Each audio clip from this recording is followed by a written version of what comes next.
ಇವತ್ತು ನಾವು French not ಹಾಕುವ. ಈ ಟೈಪ್ ಥ್ರೆಡ್ ತಗೊಳ್ಳಿ, ನಿಮ್ಮ ಹತ್ರ ಯಾವುದಾದ್ರೂ ಇದ್ದರೆ ಫ್ರೆಂಚ್ ನಾಟ್ ಹಾಕುವ. ಸೊ ಈ ಟೈಪ್ ಥ್ರೆಡ್ ತಗೊಳ್ಳಿ, ಸಿಲ್ಕ್ ಥ್ರೆಡ್. ಎರಡು ಅಂದರೆ ಟೋಟಲು ಫೋರ್ ಲೈನ್ ಥ್ರೆಡ್ ಬೇಕು. ಈಗ ಇದು ಒಂದು ಲೈನ್, ಈ ಟೈಪ್ ಇದ್ದಿದ್ದು ಎರಡು, ಈ ಟೈಪ್ ಇದೆ ನಾಲ್ಕು ಬೇಕು. ನಾಲ್ಕು ಅಂದರೆ 8, ಒಂದು ಸೈಡ್ 4, ಇನ್ನೊಂದು ಸೈಡ್ 4, ಅಷ್ಟು ತಗೊಳ್ಳಿ ನೀವು ಥ್ರೆಡ್. ನೋಡಿ ಈ ಟೈಪ್ ಥ್ರೆಡ್ ಬರಬೇಕು. ಇಷ್ಟು ಥ್ರೆಡ್ ತಗೊಳ್ಬೇಕು ನೀವು. ನಾರ್ಮಲ್ ನೀಡಲ್ ತಗೊಳ್ಳಿ ನೀವೊಂದು. ಈಗ ನಾವೇನು ಮಾಡಬೇಕಂದ್ರೆ, ಹೀಗೆ ಒಳಗಡೆಯಿಂದ ಥ್ರೆಡ್ ಹೀಗೆ ತಗೊಳ್ಬೇಕು. ಕಾಣ್ತುಂಟ ಇಲ್ಲಿ?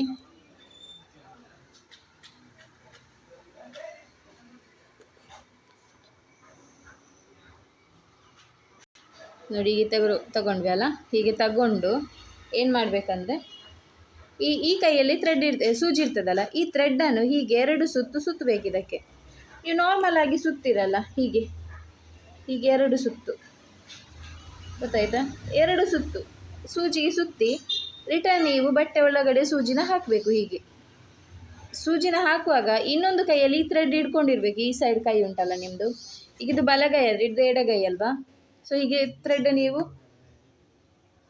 ಇಟ್ಕೊಂಡಿರಬೇಕು. ಹೀಗೆ ಮೆಲ್ಲ ಹೀಗೆ ಬಿಡಬೇಕು. ಹೀಗೆ ತುಂಬ ಟೈಟ್ ಇಳಿಬೇಡಿ. ಎಳೆಯುವುದಲ್ಲಿ ಕೈ ಕೆಳಗಡೆ ಕೈಯಲ್ಲಿ ನಮ್ಮದು ಸೂಜಿ ಉಂಟಲ್ಲ, ಆ ಥ್ರೆಡ್ಡನ್ನು ಹೀಗೆ ಎಳಿಬೇಕು. ನೋಡಿ ಇದು ಫ್ರೆಂಚ್ ನಾಟ್, ಗೊತ್ತಾಯ್ತಾ? ಇನ್ನೊಮ್ಮೆ ನಾನು ತೋರಿಸ್ತೇನೆ ನೋಡಿ. ಹೀಗೆ ಬಂದು ತೆಗಿತೀರಲ್ಲ, ತೆಗೆದು ಹೀಗೆ 2 ಸುತ್ತು ಹಾಕಿ ರಿಟರ್ನ್ ಬಟ್ಟೆ ಒಳಗಡೆನೇ ಹಾಕಬೇಕು.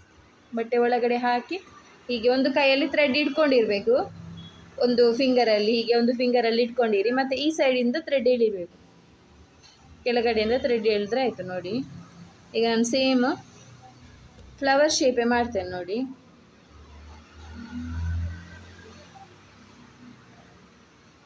ಸ್ವಲ್ಪ ಆಚೀಚೆ ಆದರೆ ಪರವಾಗಿಲ್ಲ, ನೀವು ಸ್ಟಾರ್ಟಿಂಗ್ ಪ್ರಾಕ್ಟೀಸ್ ಮಾಡಿ, ಆಗುತ್ತೆ, ಕರೆಕ್ಟ್ ಆಗುತ್ತೆ ನಿಮಗೆ. ನೋಡಿ ಹೀಗೆ ಮಾಡಬೇಕು. ಇದು ನಿಮಗೆ ಫ್ಲವರ್ ಡಿಸೈನ್ ಎಲ್ಲ ಮಾಡಲಿಕ್ಕೆ ಈಸಿ ಆಗುತ್ತೆ. ನೋಡಿ ಪ್ರಾಕ್ಟೀಸ್ ಆದರೆ ಕರೆಕ್ಟ್ ಆಗುತ್ತೆ. ಹೀಗೆ ಫ್ರೆಂಚ್ ನಾಟ್ ಹಾಕುವ.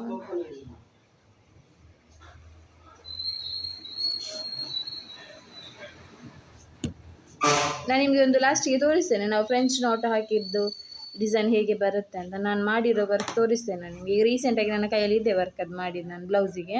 ಸೊ ತೋರಿಸ್ತೇನೆ. ಈಗ ಇದೊಂದು ಡಿಸೈನ್ ಆಯಿತಾ?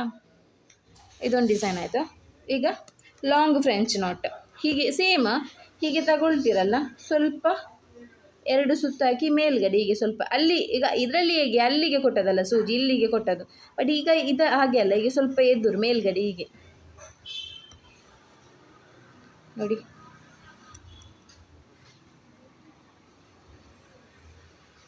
ಹೀಗೆ ಆಗತ್ತೆ, ಸ್ವಲ್ಪ ಹೀಗೆ ಕೊಡಬೇಕು, ಗೊತ್ತಾಯ್ತಾ?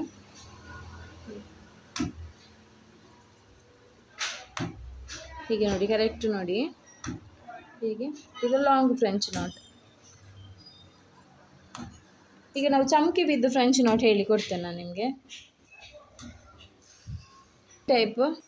ಈ ಟೈಪ್ ತಗೊಳ್ಳಿ ಚಮಕಿ, ಸ್ವಲ್ಪ ಒಂದು 2-3 ತಗೊಳ್ಳಿ ಸಾಕು. ಇಷ್ಟು ತಗೊಂಡ್ರೆ ಈಗ ನಾವೇನು ಮಾಡಬೇಕಂದ್ರೆ, ಅದೇ ನಾಟ್ ಡಿಸೈನಲ್ಲಿ, ಇದು ಒಂದೇ ಬ್ಲೌಸಿಗೆ ಮಾಡಲಿಕ್ಕಿಲ್ಲ, ಬೇರೆ ಬೇರೆ ಬ್ಲೌಸಿಗೆ ಮಾಡಲಿಕ್ಕೆ ಬರ್ತದೆ ಡಿಸೈನ್. ಸೊ ನಾನು ಜಸ್ಟ್ ನಿಮಗೆ ಒಟ್ಟಿಗೆ ತೋರಿಸ್ತಿದ್ದೇನೆ, ಒಂದು 2-3 ಸ್ಟಿಚಸ್. ಈಗ ನೀವು ಒಂದು ಅಥವಾ 2 ತಗೊಂಡ್ರಲ್ಲ, ಹೀಗೆ ಸುತ್ತು ತಗೊಂಡು ಈ ಚಮಕಿನ ಇಲ್ಲಿಗೆ ತಗೊಂಡು ಬರಬೇಕು. ಇಲ್ಲಿಗೆ ತಗೊಂಡು ಬಂದು ಹೀಗೆ ನಾಟ್ ಹಾಕಬೇಕು. ಎಕ್ಸ್ಟ್ರಾ ಏನಿಲ್ಲ, ಒಂದು ಚಮಕಿ ಆ್ಯಡ್ ಮಾಡಲಿಕ್ಕೆ ಅಷ್ಟೇ.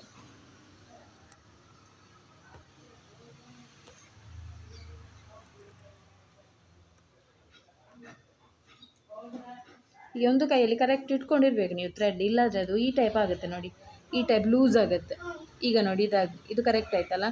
ನೀವು ಅದು ಸ್ವಲ್ಪ ಲೂಸ್ ಬಿಟ್ಟಂದರೆ ಇಲ್ಲಿ ಥ್ರೆಡ್ ಲೂಸ್ ಆಗುತ್ತೆ. ಈಗ ನಾವು ಇನ್ನೊಂದು ನಾಟ್ ಹಾಕುವ. ಹೀಗೆ ತಗೊಂಡು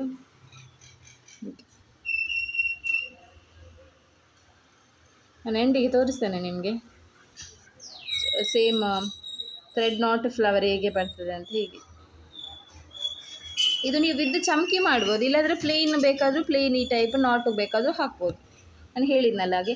ಹೀಗೆ ಈ ಒಂದು ಕೈಯಲ್ಲಿ ನೀವು ಥ್ರೆಡ್ ಇಟ್ಕೊಂಡು, ಈ ಕೈಯಲ್ಲಿ ಸೂಜಿ ಇರುವ ಕೈಯಲ್ಲಿ ಹೀಗೆ 2 ಇದು ಹಾಕಿ, ಮತ್ತು ನೀವು ಎಲ್ಲಿಂದ ಥ್ರೆಡ್ ತಗೊಂಡಿದ್ದೀರಿ ಅಲ್ಲಿಗೆ ಹಾಕಿದರೆ ಆಯ್ತು, ಅಷ್ಟೇ ನಾಟ್ ಹಾಕೋದು. ಏನು ಇದಿಲ್ಲ, ಕಷ್ಟ ಇಲ್ಲ. ನೋಡಿ ಸ್ವಲ್ಪ ಟೈಟ್ ನಾಟ್ ಹಾಕಿದರೆ ಆಯಿತು ಅಷ್ಟೇ. ನೋಡಿ ಇದು ನೋಡಿ, ನಾನು ಇದು ಫ್ಲವರ್ ನಾಟ್ ಹಾಕಿದ್ದು ನೋಡಿ, ಈ ಡಿಸೈನ್ ನೋಡಿ. ಈ ಟೈಪ್ ನೀವು ಪ್ರಾಕ್ಟೀಸ್ ಮಾಡಿದ್ಮೇಲೆ ಈ ಟೈಪ್ ಬರ್ತದೆ ನಿಮಗೆ ಫ್ಲವರ್ ಡಿಸೈನ್ ಮಾಡಲಿಕ್ಕೆ. ನೋಡಿ ಈ ಟೈಪಲ್ಲಿ ನಾನು ನೆಕ್ಕಿಗೆ ಮಾಡಿದ್ದೇನೆ ನೋಡಿ ಫ್ಲವರ್, ಈ ಟೈಪ್ ಬರುತ್ತೆ.